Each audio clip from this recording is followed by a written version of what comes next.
अस्सलाम वालेकुम स्टूडेंट्स, आज हम स्टार्ट करने जा रहे हैं second year physics new book का चैप्टर नंबर 20 मेडिकल फिजिक्स। अगर हम आज से 100 साल पहले के ज़माने की बात करें तो उस वक्त अगर किसी की हड्डी टूट जाती, किसी को हार्ट अटैक होता, किसी के दिमाग में कोई मसला होता या किसी को कैंसर और टीबी हो जाता तो बीमारी का पता लगने तक बहुत ज़्यादा देर हो चुकी होती थी। और अगर इलाज भी करना होता तो ये देखे बगैर कि बॉडी के अंदर चल क्या रहा है अंदाजे से इलाज किया जाता था। तो आज हम देखेंगे कि फिजिक्स ने मेडिकल की फील्ड में किस तरह कर इनकलाब बर्पा किया है। तो चलिए स्टार्ट करते हैं। आज के इस एक वीडियो में आपको मेडिकल फिजिक्स की 5 टेक्नोलॉजीज एक साथ ही मिलने वाली हैं।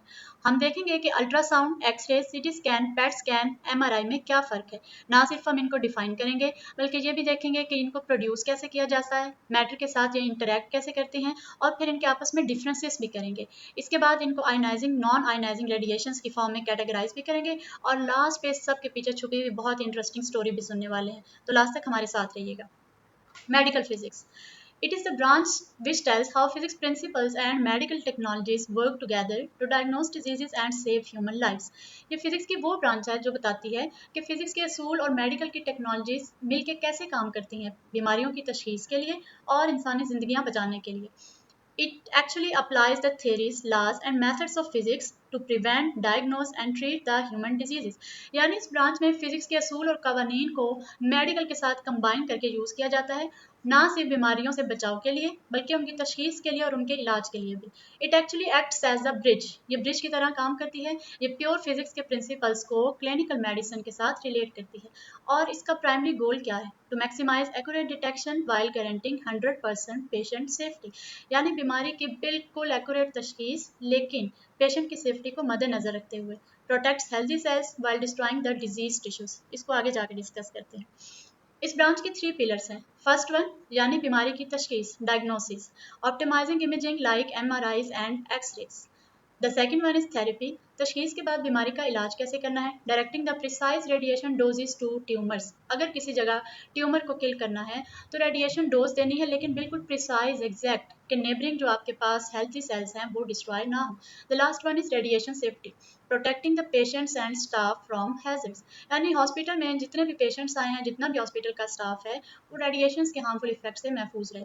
तो हमने देखे इसके 3 pillars. The first one is diagnosis, तशखीस, इलाज और हिफाजत। अब हम चलते हैं कि फिजिक्स ने डॉक्टर्स की किस तरह मदद की। तो 3 पॉइंट्स हैं। The first one is non invasive, it is the non invasive method. यानी इस नॉन इन्वेजिव का मतलब कि बगैर सर्जरी किए, बगैर किसी तरह का कट लगाए। It allows doctors to see crisp detailed structural views inside the human organs without performing any surgical cuts using waves, magnetic fields and particles. यानी बगैर किसी तरह की सर्जरी किए, बगैर किसी तरह का कट लगाए, पेशेंट को बगैर तकलीफ पहुंचाए, डॉक्टर बासानी देख सकता है कि उसकी बॉडी के अंदर क्या इशू है, कहाँ पे मसला है, किस वजह से मसला है, किन किन चीज़ों को यूज़ करके, वेव्स, मैग्नेटिक फील्ड्स या पार्टिकल्स को। The second one is precision. First करें किसी की बॉडी में ट्यूमर है और अब इस ट्यूमर को किल करना है तो tumour targeting, it enables oncologist to destroy deep seated tumours safely using pin point high energy ionizing radiation. यानी ट्यूमर को तो किल करना है, उसको तो खत्म करना है, लेकिन प्रिसाइज टारगेटिंग, सिर्फ और सिर्फ उसी एरिया पे रेडिएशन को बम्बार्ड करना है। नेबरिंग एरियाज, नेबरिंग सेल्स बिल्कुल आपके पास सेफ रहने चाहिए।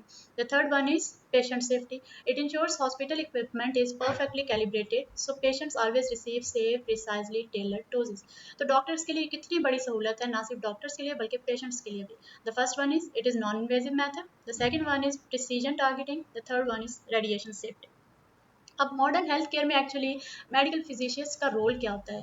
These are actually the unseen pillars of hospitals. Medical physicians को हम हॉस्पिटल्स के अनसीन पिलर्स भी कह सकते हैं, क्योंकि 50% से ज़्यादा जो कैंसर पेशेंट्स का इलाज होता है उसमें ये रिक्वायरमेंट होती है कि उनको एक्यूरेट रेडिएशन डोज दी जाए। अच्छा, और इसके लिए प्रॉपर प्लानिंग की ज़रूरत होती है। तो without physics calculations, crucial procedures like cancer radiation treatments would be impossible to administer safely।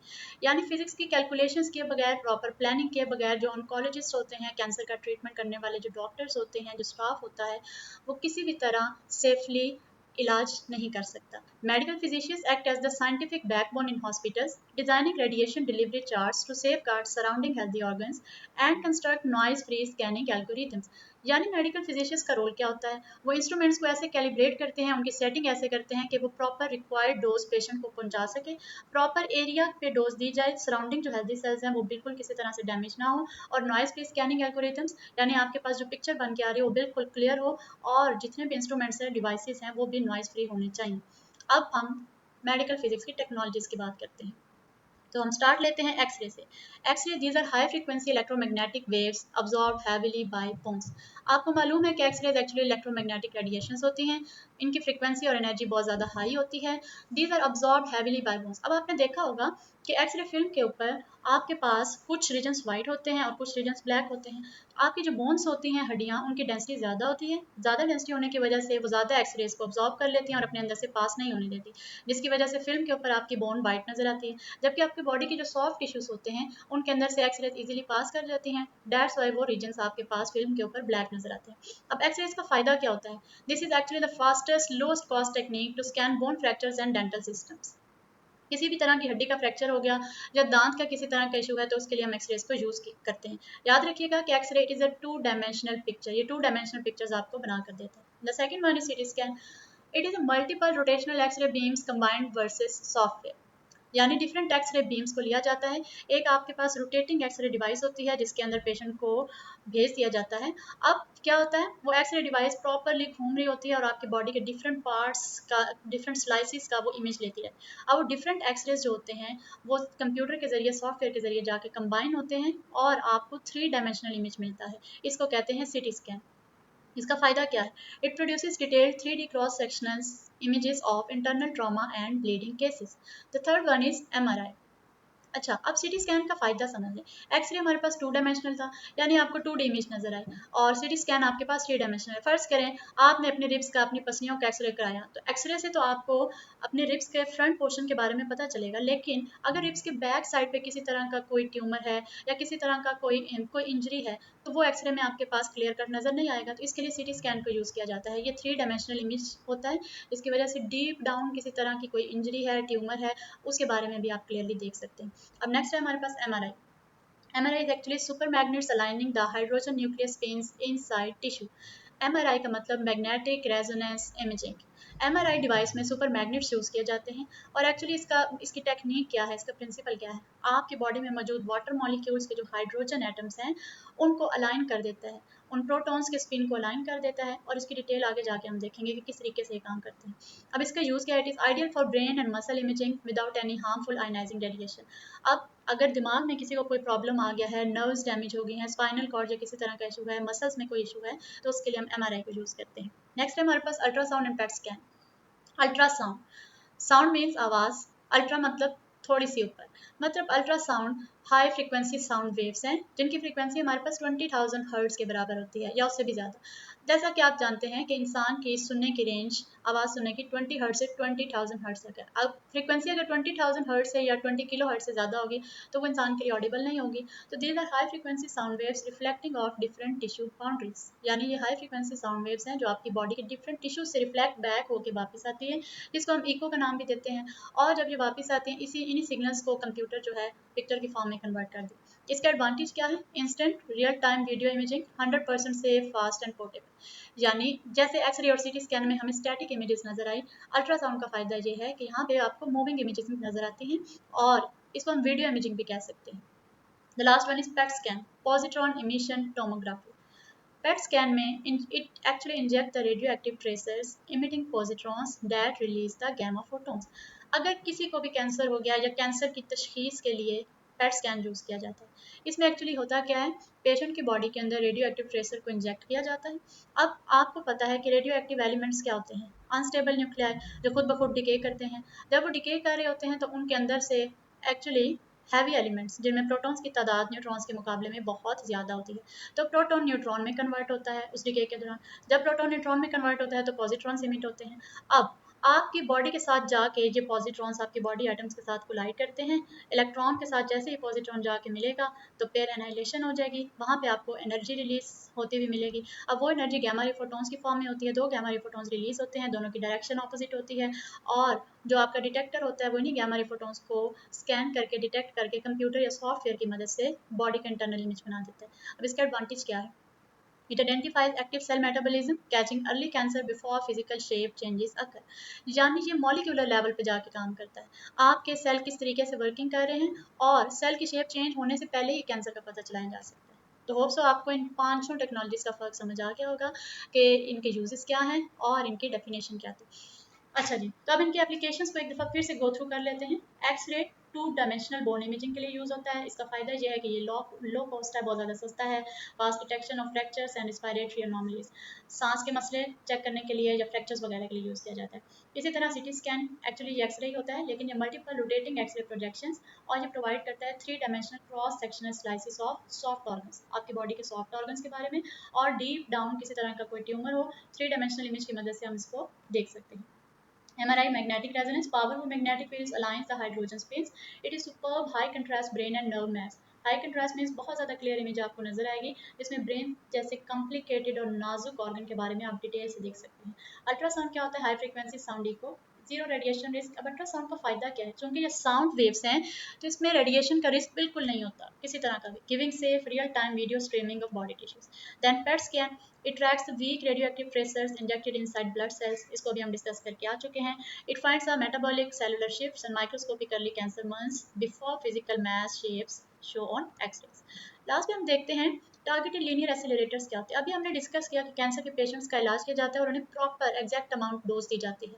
तो actually modern medical physicians coordinate complex treatment calculations using linear accelerators. They configure collimators to shape the ionizing beams to precisely match tumor margins, ensuring the optimal radiation safety. यानी medical physicians linear एसिलरेटर्स को use करते हैं, उनकी setting ऐसे करते हैं कि उनसे निकलने वाले जो आयनाइजिंग बीम्स हैं बिल्कुल आपके ट्यूमर की शेप और साइज़ के हो जाएं, ताकि जो आपकी डोज है बिल्कुल ट्यूमर के एरिया तक महदूद रहे और नेबरिंग जो आपके पास हेल्दी सेल्स हैं बिल्कुल भी उन पर किसी तरह का साइड इफेक्ट ना हो। अब हम चलते हैं कि रेडिएशन किसको कहते हैं और रेडिएशन की टाइप क्या होती हैं। जितने भी टेक्नोलॉजीज हमने डिस्कस किया, अब हम उनको कैटेगराइज करेंगे एनर्जी की बेसिस पे। The process by which energy propagates through space or medium in the form of electromagnetic waves or rapid energetic particles, यानी वो प्रोसेस, वो तरीका जिसमें एनर्जी स्पेस या किसी मीडियम के थ्रू प्रोपेगेट करती है। किस फॉर्म में? High energy rapid energetic particles या इलेक्ट्रोमैग्नेटिक वेव्स की फॉर्म में। जैसा कि आपको मालूम है कि सूरज से शुआएं हमारी ज़मीन तक आती हैं, दरमियान में स्पेस में किसी तरह की कोई चीज़, कोई मीडियम मौजूद नहीं होता, फिर भी वो इलेक्ट्रोमैग्नेटिक वेव्स की फॉर्म में ज़मीन तक पहुँच जाती हैं। अब इनका रोल क्या है? It provide safe painless methods to scan deep tissues and deliver targeted therapies. यानी जितने भी टेक्नोलॉजीज हमने डिस्कस की, इसमें पेशेंट को पेन ना होने के बराबर होता है। अब रेडिएशन की टाइप्स क्या हैं एनर्जी के बेसिस पे?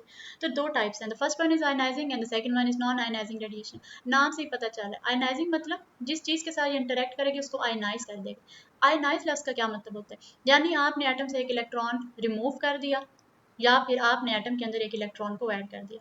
इलेक्ट्रॉन को रिमूव करेंगे तो आपके पास पॉजिटिव आयन यानी कैटायन बन जाएगा, इलेक्ट्रॉन को ऐड किया जाए तो नेगेटिव आयन बनता है जिसे एनायन कहते हैं। Ionizing radiation carries sufficient kinetic energy to eject the tightly bound electrons from atoms creating toxic chemical ion groups। यानी इनमें इतनी ज़्यादा काइनेटिक एनर्जी होती है कि अगर आपके बॉडी एटम्स के साथ इंटरेक्ट करेंगे तो टाइटली बाउंड इलेक्ट्रॉन्स को रिमूव कर देंगे, जिसके नतीजे में टॉक्सिक जहरीले केमिकल आयन ग्रुप्स बनते हैं। इनकी एग्जांपल्स आ जाती है हमारे पास एक्स रेज, गैमा रेज और पॉजिट्रॉन्स, जिन्हें बीटा पॉजिटिव पार्टिकल्स भी कहा जाता है। Non ionising radiation, these lacks energy to knock out atomic electrons but can cause atomic excitation, thermal vibration and rotational resonance। Non ionising radiation के पास इतनी ज़्यादा enough energy नहीं होती कि इलेक्ट्रॉन को नॉकआउट करके बाहर निकाल दें। ये सिर्फ और सिर्फ एटम को एक्साइट करवा सकते हैं या थर्मल वाइब्रेशंस करवा सकते हैं या रेजोनेंस करवा सकते हैं। इनके एग्जांपल्स में आ जाती है हमारे पास अल्ट्रासोनिक वेव्स, रेडियो वेव्स या इंफ्रारेड वेव्स। दूसरा point, ionizing radiation break chemical molecular bonds and creates reactive chemical ion groups, यानी ये बॉन्ड्स को ब्रेक करके टॉक्सिक या रिएक्टिव आयंस बना देते हैं। जबकि नॉन आयनाइजिंग सिस्टम्स क्या करते हैं? जस्ट सेफ स्पिन अलाइनमेंट्स, जैसा कि हमने एमआरआई में देखा, आपके बॉडी के एटम्स को या प्रोटॉन्स को सिर्फ और सिर्फ अलाइन करेंगे। एंड हाई कंट्रास्ट इकोस हमने किधर पढ़ा? अल्ट्रासाउंड में, with zero cell ionization risk. तो आयनाइजिंग सिस्टम्स में अभी हमने डिस्कस किया, एक्सरेज भी आ जाते हैं, सिटी स्कैन भी आ जाते हैं, इसी तरह न्यूक्लियर मेडिकल पेट कैमराज भी आ जाते हैं। और नॉन आयनाइजिंग सिस्टम के एग्जांपल्स में हमारे पास एमआरआई और इसके अलावा अल्ट्रासाउंड मॉनिटर्स आते हैं। अब हम देख लेते हैं कि इनके एग्जांपल्स हमने देख ली, इनके एप्लीकेशंस डिस्कस कर लेते हैं। आयनाइजिंग रेडिएशन हमने पढ़ा कि ejects bound electrons from atoms, जैसे कि X-ray, gamma ray, alpha particle and beta string. Applications क्या हैं? एक्स रे और सिटी स्कैन यानी आपकी बॉडी की इमेजिंग करने के लिए, और इसके अलावा पेट स्कैन जिसमें हमने देखा कि गैमा रेज प्रोड्यूस होती हैं तो कैंसर के सेल्स को, कैंसर के डीएनए को डिस्ट्रॉय करने के लिए। जबकि नॉन आयनाइजिंग रेडिएशन जो सिर्फ और सिर्फ मॉलिक्यूलर एक्साइटेशन करती हैं, जिसमें radio waves, micro, infrared, high frequency ultrasound थी, इसमें सिर्फ आपकी बॉडी के सॉफ्ट टिश्यूज की मैपिंग होती है जैसे कि एमआरआई में, और अल्ट्रासाउंड के जरिए real time safe tissue echo imaging होती है। अच्छा जी, तो अब तक हमने डिस्कस किया कि ये डिफरेंट टेक्नोलॉजीज होती क्या हैं, इनकी एप्लीकेशंस क्या होती हैं, एनर्जी के बेसिस पे हमने उनको कैटेगराइज किया। अब हम सेकंड पॉइंट पे चलते हैं कि ये रेडिएशंस प्रोड्यूस कैसे होती हैं। तो first one is X-ray beam. These are emitted when rapid high speed electrons slam into a heavy metal tungsten target under high voltage.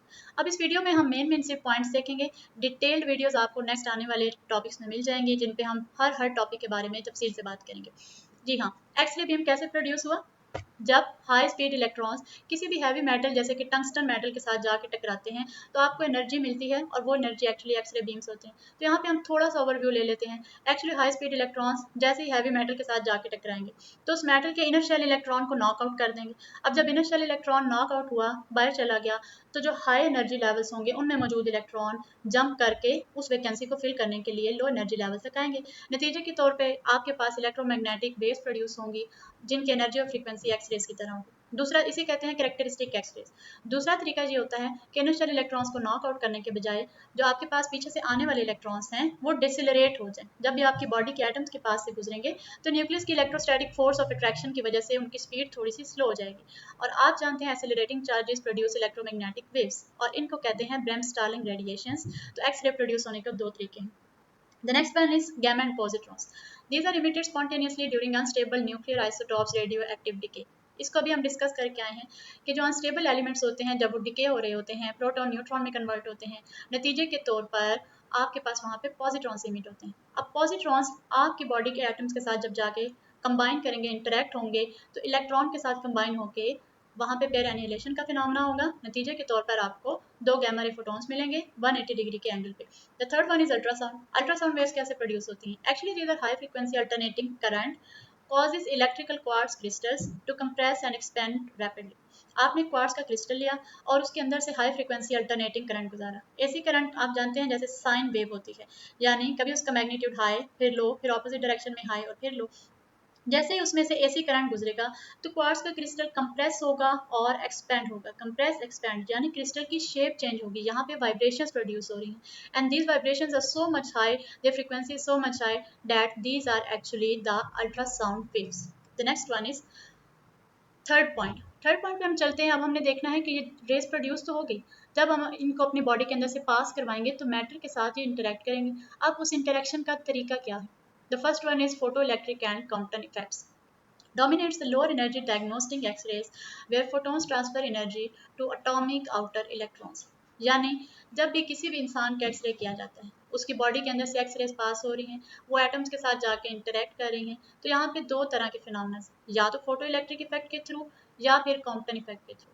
Photo electric effect में आपने पढ़ा था when light of particular frequency falls on metal surface it ejects electrons from that surface. यानी किसी खास frequency की light जब, अब यहाँ पे मैटर के बजाय ना आप बॉडी के एटम की बात करें, ठीक है, तो जब पर्टिकुलर फ्रीक्वेंसी की लाइट किसी भी चीज़ के ऊपर जाके टकराएगी तो उसके अंदर मौजूद इलेक्ट्रॉन्स को क्या कर देगी? बाहर निकाल दे। अब यहाँ पे जो आपके पास लाइट का फोटोन आया वो कम्प्लीटली अब्जॉर्ब हो जाएगा। क्यों? क्योंकि उसकी एनर्जी हमारे पास लो थी। तो this is the photo electric effect, यानी जब इलेक्ट्रॉन नॉक आउट हो जाए। The second one is Compton effect. Compton effect की डेफिनेशन आपने पढ़ी थी, the increase in wavelength of X-ray photon when it scattered with the electron after scattering with the electron। यानी जब एक्स-रे फोटोन आता है, इलेक्ट्रॉन के साथ कोलाइड करता है, स्कैटर हो जाता है, तो उसकी वेवलेंथ में इंक्रीज आ, वेवलेंथ में इंक्रीज का मतलब उसने अपनी एनर्जी इलेक्ट्रॉन को ट्रांसफर कर दी, उसकी एनर्जी में डिक्रीज आ जाता है। इसे कहते हैं काउंटर इफेक्ट। यानी यहाँ पे आपको उस एक्स-रे फोटोन की एनर्जी की इन्फॉर्मेशन भी मिल रही है, उसके मोमेंटम की इन्फॉर्मेशन भी मिल रही है। तो these are the two methods by which x-rays are actually interacting with your body. The second one is pair production. Highly energetic cosmic gamma rays interact with strong atomic fields to form particles. अभी हम पीछे देख कर आए हैं कि PET scan में हमारे पास एक्चुअली होता क्या है? पेयर एनिहिलेशन का फिनोमेना। पॉजिट्रॉन इलेक्ट्रॉन कंबाइन होते हैं, पेयर एनिहिलेशन होती है, टू गैमा रे फोटॉन्स मिलते हैं। अगर किसी जगह पे गैमा रे फोटोन मौजूद हो, हाईली एनर्जेटिक, और वो हैवी न्यूक्लियस के पास से गुजर जाए, तो यहाँ पे आपको पेयर प्रोडक्शन का फिनोमेना देखने को मिलता है, यानी इलेक्ट्रॉन और पॉजिट्रॉन का पेयर जनरेट हो जाता है। ओके, तो इसकी आप कंडीशन आपने देखी है कि एनर्जी कितनी होनी चाहिए? H f is greater than equal to 2m0 c का स्केयर, यानी वो जो गैमा रे फोटोन है उसकी एनर्जी एच एफ कितनी होनी चाहिए? 2m0 c square. इलेक्ट्रॉन की रेस्ट मैस एनर्जी, एक इलेक्ट्रॉन, और टू क्यों आया साथ उसका पॉजिट्रॉन, उन दोनों की एनर्जी के इक्वल या उससे ज़्यादा होनी चाहिए।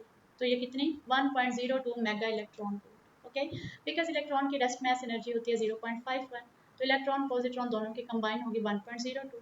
तो नेचर जो है वो रूल्स पे चलती है, यहाँ पे law of conservation of energy apply हो रहा है। The third one is acoustic reflection. Ultrasonic waves आपकी बॉडी के साथ कैसे इंटरेक्ट करती हैं? Ultrasonic pulses reflect back at anatomical tissue boundary interfaces, यानी जब अल्ट्रासोनिक वेव्स को आपकी बॉडी के अंदर से पास किया जाता है तो वो डिफरेंट टिश्यूज के साथ कोलाइड करती हैं, टकराती हैं और उनकी बाउंड्री इंटरफेसेस से रिफ्लेक्ट बैक होके ईको की फॉर्म में वापस आती हैं। अब हम चलते हैं मेडिकल साइंस में इनके रोल्स के ऊपर। पीछे हम डिटेल से डिस्कस करके आ चुके हैं, दोबारा से रिवाइज कर लेते हैं। पहला रोल टारगेटेड ऑन्कोलॉजी, यानी कैंसर का इलाज करना बहुत ज़्यादा आसान भी हो गया है, पॉसिबल भी हो गया है और बिल्कुल सेफ तरीके से।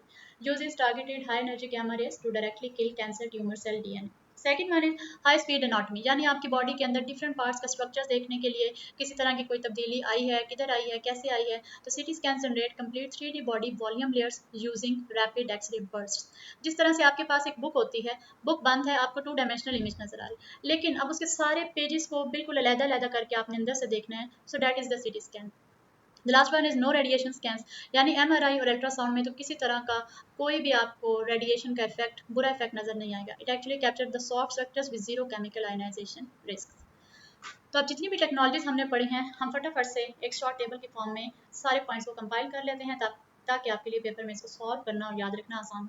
The first one is radiation technology, x-ray set, CT scans. अच्छा, हम पहला पॉइंट देखेंगे कि इनका प्राइमरी सोर्स क्या है, आई कहाँ से।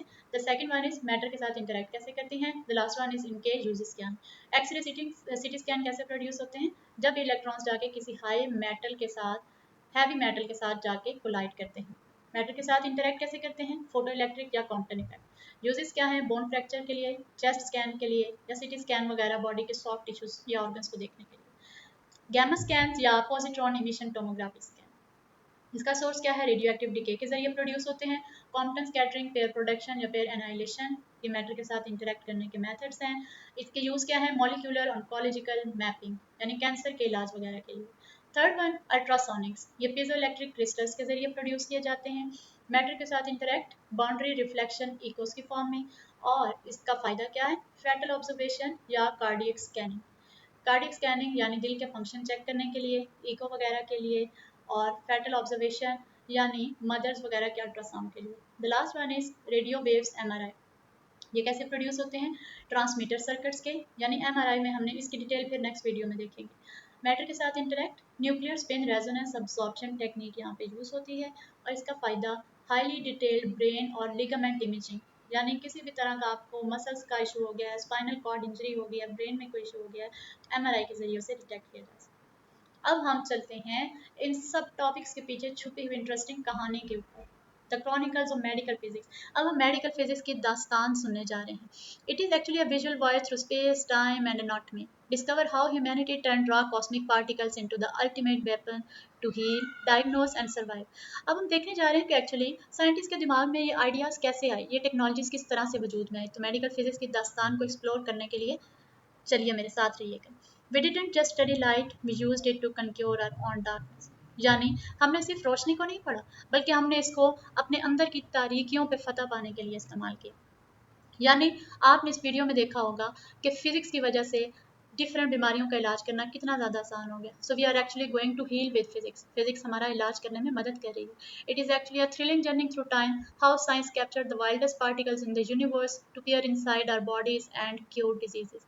यानी साइंस ने किस तरीके से यूनिवर्स में फैली हुई डिफरेंट रेडिएशंस और पार्टिकल्स के जरिए से इतने बड़े बड़े काम कर दिखाए। So physics did not just study life, it unlock the magic code to heal it. Physics सिर्फ जिंदगी के बारे में पढ़ती नहीं है, बल्कि ये इसके जादू को अनलॉक करती है ताकि हमें हील किया जा सके। सो हमारी कहानी स्टार्ट होती है बायोमैकेनिक्स की पर्स से। 1500 में लियोनार्डो डा विंची ने मैप किया ह्यूमन स्केलेटन को, modelling the muscles as living physical levels. उन्होंने इंसानी ढांचे को तफसील से पढ़ा, उसको ड्रा किया, और उन्होंने बताया कि इंसान के जो पट्टे हैं, जो मसल्स हैं, बिल्कुल एक फिजिकल लिवर यानी पुली की तरह काम करते हैं।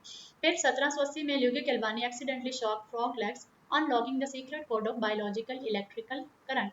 अब गलवानी ने क्या किया, वो अपने लैब में काम कर रहे थे और उनके सामने एक मरा हुआ मेंढक पड़ा था जिसकी टांगें कटी हुई थी, अलहदा थी। अब वो बरकी आलात पे काम कर, यानी ऐसे इंस्ट्रूमेंट्स पे काम कर रहे थे जिनके अंदर से बिजली पास हो रही थी। एक्सीडेंटली, गलती से उनमें से एक आला मरे हुए मेंढक की टांग को लगा, और टांग के अंदर इतना जोर का झटका पैदा हुआ कि वो एकदम उछल गई। गलवानी इतना हैरान हुए कि क्या मरी हुई मेंढक भी उछल सकती है। इसकी वजह से उस जमाने के लोगों में बहुत ज़्यादा खौफ पैदा हो गया कि क्या गलवानी ने उसको एनिमल इलेक्ट्रिसिटी का नाम दिया। एक्चुअली वो एनिमल इलेक्ट्रिसिटी क्या थी? आपकी बॉडी के नर्व्स और पट्टों के दरमियान सिग्नल्स को आगे पीछे भेजने के लिए, आमदो रफ्त के लिए जो सिग्नल्स यूज होते हैं उन्हें न्यूरो इलेक्ट्रिसिटी कहा जाता है। इसी के बाद से साइंटिस्ट ने दिल और दिमाग के सिग्नल्स पे काम करना शुरू कर दिया। ऑब्जर्वर उस जमाने के टेरिफाई हो गए, लोगों के अंदर एक खौफ और दहशत पैदा होगी कि क्या एनिमल इलेक्ट्रिसिटी मरे हुए लोगों को जिंदा कर देगी। एनिमल इलेक्ट्रिसिटी को लेकर लोगों के अंदर इस कदर दहशत और खौफ फैल गया कि उस जमाने का एक फेमस मास्टरपीस, एक हॉरर नॉवल लिखा गया। मैरी शेली उसकी राइटर थी और उस नॉवल का नाम था फ्रैंकस्टीन। तो देखिए, एक एक्सीडेंटल डिस्कवरी ने इंसान को दिल और दिमाग के सिग्नल्स पे काम करने और उनके बारे में सोचने पर मजबूर कर दिया। इसको हम कह सकते हैं कि it is the magic spark of life. Nature runs on electricity, we learn to speak its language to mend ourselves. यानी कुदरत जो है वो इलेक्ट्रिसिटी पे चलती है। अगर हम इसकी ज़ुबान को समझ सकें तो हम अपने रास्तों को मेंड कर सकते हैं। अब हम चलते हैं masters of the invisible light, यानी रेडिएशन का कंसेप्ट सबसे पहले कैसे आया। ये रेस हमें आम आंख से दिख तो रही नहीं थी, अल्ट्रासाउंड वेव्स हमें सुनाई तो दे नहीं रही थी, तो एक्चुअली ये आइडियाज आए कहाँ से? It is the engaging chronicle of energy transfer, medical breakthroughs and the pioneers who decoded the atomic spectrum. तो डिफरेंट साइंटिस्ट की कंट्रीब्यूशंस के बारे में पढ़ते हैं। The first one is energy transfer by radiation. 1791 में एक साइंटिस्ट है जिनका नाम था पेरी प्रेवस्ट। प्रेवस्ट ने कहा the nature of actually he demystified the nature of heat and thermal equilibrium. Prevost discovered that all bodies, no matter how hot or cold, constantly emit and absorb electromagnetic heat rays. He successfully defined the law of exchange, proving that temperature shifts are dynamic, energetic conversation.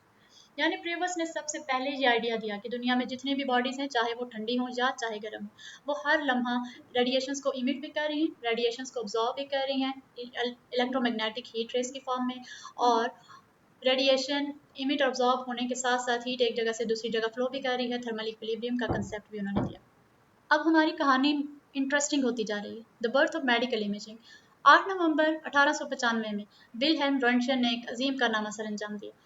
Actually वो cathode rays tube के ऊपर काम कर रहे थे। उन्होंने अपनी tube को कवर करके रखा हुआ था। इसके बावजूद उन्होंने देखा कि कमरों में मौजूद एक और स्क्रीन जो है वो रोशन होना शुरू हो गई। उन्होंने सोचा कि जब ये मेरी ट्यूब कवर है तो उस स्क्रीन के ऊपर रोशनी कहाँ से पड़ रही है। उन्होंने उस रोशनी को, जिसके सोर्स के बारे में कुछ पता नहीं था, एक्स रेज का नाम दे दिया। X means unknown. So while experimenting with electric currents in darkened vacuum tubes, Röntgen noticed a barium platinocyanide screen glowing nearby. He hypothesized that an invisible unknown X-ray was being projected. इसके बाद उन्होंने क्या किया? उन्होंने अपनी wife Bertha का हाथ लिया।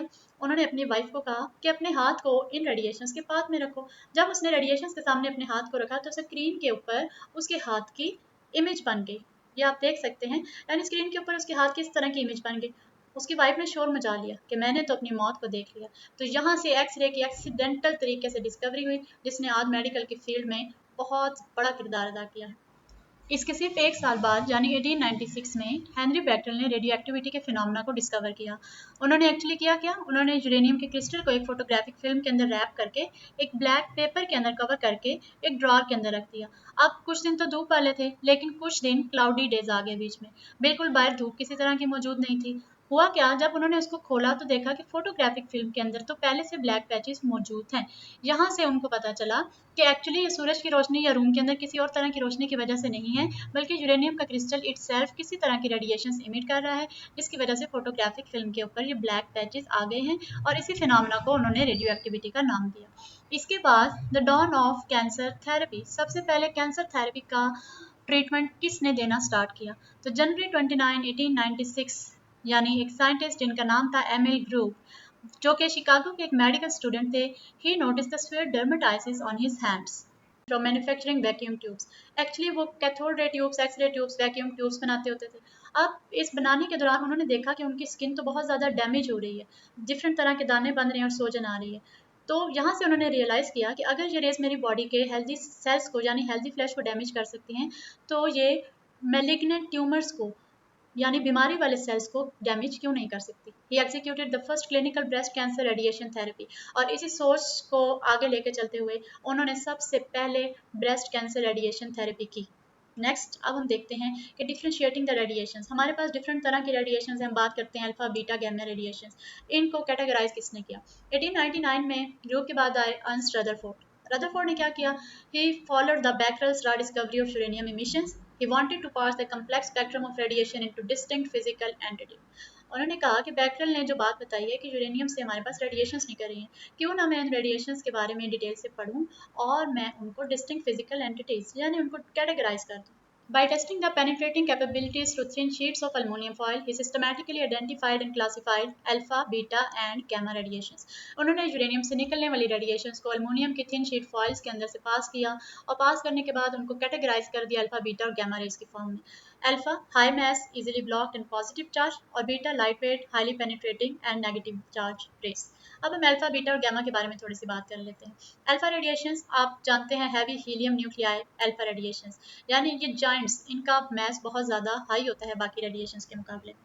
These are discovered by Rutherford in 1899 by using the layered aluminum shields. Actually उन्होंने क्या कहा कि अल्फा जो होती हैं वो हीलियम न्यूक्लियाई होता है, इनका मैस हाई होता है, these are positively charged, अब इनका चार्ज +2 होता है, जिसकी वजह से इनकी आयनाइजिंग पावर बहुत ज़्यादा होती है, बट हाई मैस की वजह से ये इतना आगे तक पेनिट्रेट नहीं कर सकती, ट्रैवल नहीं कर सकती, इनको इजीली ब्लॉक किया जा सकता है, पेपर से भी ब्लॉक किया जा सकता है, yet dangerously destructive inside the tissue. मतलब इनकी पेनिट्रेटिंग पावर तो बहुत ज़्यादा कम है, इनको आसानी से रोका जा सकता है, बट इनकी आयनाइजिंग पावर बहुत ज़्यादा है, या आपके टिश्यू को बुरे तरीके से डैमेज कर सकते हैं. The second one is beta radiation, the phantoms, high speed electrons that zip through paper but stop at aluminium barriers. ये हाई स्पीड इलेक्ट्रॉन्स होते हैं जिनका चार्ज -1 होता है, ये पेपर के अंदर से तो पास कर सकते हैं लेकिन एल्यूमिनियम शीट्स इनको ब्लॉक कर देती हैं. Rutherford measured their deflection to prove they were tiny negatively charge cells. Rutherford ने प्रूव किया कि ये नेगेटिवली चार्ज सेल्स होते हैं. अब अल्फा के मुकाबले में इनकी पेनिट्रेटिंग पावर तो ज़्यादा है लेकिन इनकी आयनाइजेशन पावर उसके मुकाबले में कम है. लास्ट में हमारे पास आती हैं गैमा रेज, जिन्हें कॉस्मिक लाइट का नाम भी दिया जाता है. These are actually the electromagnetic radiations. These are discovered as pure electromagnetic photon waves. These are highly penetrating light that easily passes human bodies, requiring heavy blocks of lead to shield. Gamma ray photons, इनका ना mess होता है ना ही इनका charge होता है, मैसलेस होती हैं, चार्जलेस होती हैं. अब इनकी पेनिट्रेटिंग पावर बहुत बहुत ज़्यादा होती है, इनको रोकना बेतहाशा मुश्किल होता है, लेड की शील्ड से ये रोकी जा सकती हैं, लेकिन इनकी आयनाइजेशन पावर अल्फा और बीटा के मुकाबले में कम होती है. अब हम चलते हैं three distinct trace, one nuclear truth, change is the law of nature and instability is it's masterpiece.